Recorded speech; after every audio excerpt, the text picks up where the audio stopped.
एक चीज मैं हमेशा बोलता हूँ कि करियर ना ऐसा चूज करो कि उसमें डिमांड हो, कि अगर मैं ये कर रहा हूँ तो कल को कंपनीज चाहेंगे कि ऐसे जो लोग ये चीजें कर रहे हैं वो हमको मिले। एक एग्जांपल देता हूँ, पहले एक टाइम था जहाँ पे बैचलर्स करके भी आपको एक डिसेंट अपॉर्चुनिटी मिलती थी, हमारे पेरेंट्स के टाइम पे खास करके। देन एक टाइम आया जहाँ पे MBA became the new trend कि अगर आप एमबीए करोगे तो आपको एक अच्छी जॉब मिल जाएगी क्योंकि बंदा एमबीए है। अब ऐसी सिचुएशन आ चुकी है जहाँ पे एमबीए भी लोग कर लेते तब भी जॉब नहीं मिलती, and we all know about it. मैंने अपनी पास्ट की वीडियोस में भी काफी बार ये बोला है कि एमबीए के बाद भी लोगों को जॉब नहीं मिल पा रही है। अब वो क्यों नहीं मिल पाती है वो सब मैंने एक सेपरेट वीडियो में already dark side of MBA वाले में डिस्कस किया हुआ है। You can check that out in case you are interested. इसका रीजन क्या है? Of course there are plenty of reasons that I have talked about, but can we say कि एक रीजन ऐसा भी है कि सभी लोग एमबीए करने लग गए थे? जॉब करनी है तो भी एमबीए करना है, 2 साल का एक्सपीरियंस ले लिया तो भी एमबीए करना है, किसी भी कॉलेज से एमबीए करना है, बस एमबीए करना है कि यार मेरे नाम के आगे या मेरी करियर के अंदर एमबीए होनी चाहिए। इससे क्या हुआ कि सप्लाई एमबीए का ज्यादा हो गया और डिमांड उतनी नहीं बढ़ी, या फिर जिस तरीके के एमबीए स्किल वाले चाहिए थे कंपनीज को वो नहीं मिले।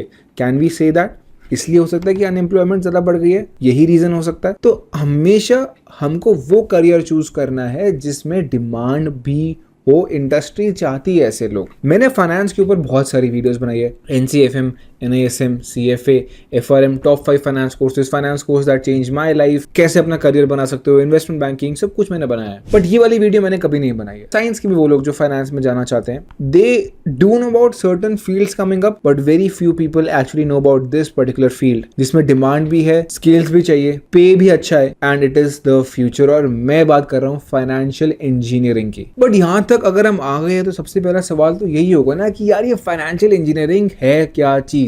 देखो, पहले एक मार्केट ट्रेंड समझते हैं। मुझे बताने की जरूरत भी नहीं है कि technology is taking a huge place in our life. चाहे हम टेक बैकग्राउंड से ना भी क्यों ना हो, तब भी हमारी लाइफ के अंदर या हमारी प्रोफाइल के अंदर या हमारे काम के अंदर किसी ना किसी तरीके से टेक्नोलॉजी जुड़ी हुई है, और आने वाले टाइम में ये और ज्यादा जुड़ेगी एज कंपेयर टू हटेगी। तो फाइनेंशियल इंजीनियरिंग क्या करती है? इट इज अ फील्ड जहां पे मैथमेटिकल टेक्निक्स यूज होते हैं टू सॉल्व फाइनेंशियल प्रॉब्लम्स। इसके अंदर कंप्यूटर साइंस के, स्टैट्स के, इको के, मैथ्स के, इन सब तरीके के टूल्स भी यूज होते हैं। अब जैसे जैसे कंपनीज डेटा ड्रिवन बनेंगी, जो कि वो ऑलरेडी बन चुकी हैं या बन रही है, फाइनेंशियल इंजीनियर्स का रोल बढ़ता चला जाएगा। और ये आई थिंक फाइनेंस के अंदर अगर मुझे 1 या 2 फील्ड्स चूज करने को मिले जिसका मैं बोलूं कि ऐसा ना एक्सपोनेंशियल ग्राफ है अपॉर्चुनिटीज का, वो बढ़ता जाएगा, तो उसमें से ये एक है। Because a lot of people ask me, finance को एआई खत्म कर देगा?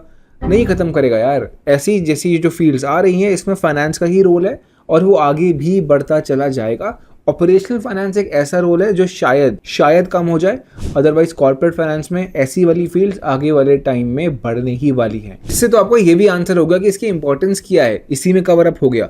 लेकिन एक चीज समझना बहुत जरूरी है और वो ये है कि यार फाइनेंशियल इंजीनियर्स करते क्या है। जाहिर सी बात है, अच्छी फील्ड है, ठीक है, इंपॉर्टेंट भी है, समझ गए, बट करना क्या होगा? और करना क्या होगा जानने के बाद कौन से कोर्सेज होते हैं, कैसे इसमें करियर बनाना है, वो भी हम डिस्कस करेंगे। सबसे पहले वो फाइनेंशियल मॉडल्स बनाते हैं, डेवलप करते हैं उनको, रिस्क मैनेजमेंट में भी काम आते हैं, फाइनेंशियल प्रोडक्ट्स को डिजाइन करने में भी काम आते हैं, एल्गो ट्रेडिंग में बहुत ज्यादा काम आते हैं, पोर्टफोलियो मैनेजमेंट में भी काम आते हैं, and data analysis, quants research, software development, इन सब में फाइनेंशियल इंजीनियर्स आते हैं। So basically anything that aligns technology with finance is financial engineering. अब सबसे जरूरी क्वेश्चन कि ईशान, अगर भैया हमको ना फाइनेंशियल इंजीनियर बनना है तो क्या करना पड़ेगा? कोई कोर्सेज होंगे, शायद कोई डिग्री होगी, कोई स्किल तो होंगे ना?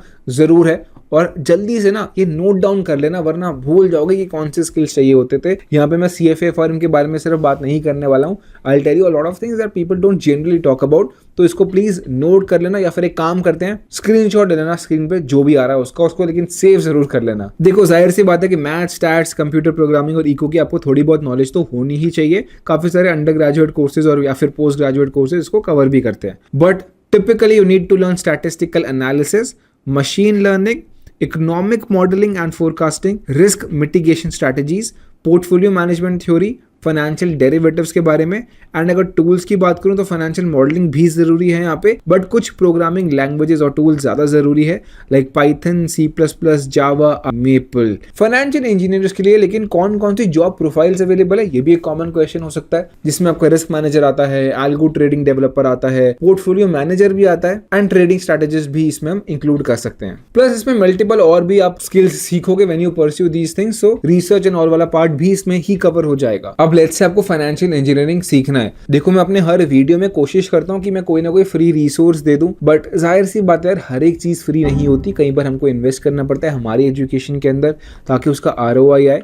But still I was able to find one course which is free, and ध्यान रहे certificate may not be free. मैंने चेक भी नहीं किया सच्ची बताऊं तो, मैंने काफी वीडियोस पास में बनाई हुई है, आई have talked about this already. कई बार सर्टिफिकेट पेड होता है, आई एम नॉट श्योर इसके अंदर है या नहीं, आप वो देख लेना। बट मैंने एक रिसोर्स चेक करी है, वर्ल्ड क्वांट यूनिवर्सिटी करके है, जो आपको फ्री MSc करवाती है फाइनेंशियल इंजीनियरिंग के अंदर। उसका लिंक मैंने डाल दिया डिस्क्रिप्शन में, if anybody wants to check out, वो उसको देख सकते हैं। It is free of cost. Average cost जो होती है फाइनेंशियल इंजीनियरिंग में MSc बाहर से करने की, इट्स अराउंड $30,000 एवरी ईयर, तो वो आपके बच जाएंगे। आइडिया लग जाएगा क्या होता है। शॉर्ट टर्म कोर्सेज तो मैं हमेशा से प्रमोट करते हुए आया ही हूँ। This will really help you maybe if you want to practically learn कि फाइनेंशियल इंजीनियरिंग क्या होता है, यार पैसे इन्वेस्ट करने से या करियर इन्वेस्ट करने से पहले एक बार समझ लें, तो वो आप इसके थ्रू कर सकते हो। Link is going to be in the description. With this I wrap up the video. कोई भी क्वेश्चन है फाइनेंशियल इंजीनियरिंग के आसपास, let me know, because I think ये एक नया टॉपिक है, मैंने भी पहली बार बनाया है, शायद आप लोगों ने भी मेरे चैनल पे ये पहली बार देखी होगी। तो कुछ भी क्वेश्चन है पूछ लेना कमेंट्स के अंदर, I will try to reply to the maximum comments. और जाहिर सी बात है, कोई भी टॉपिक रिकमेंडेशन है तो late me no in the comments, जिसपे ज्यादा से ज्यादा लाइक्स होते हैं उसको मैं कवर करता हूँ। With this I will wrap this up, but हाँ कोई भी question let me no in the comments.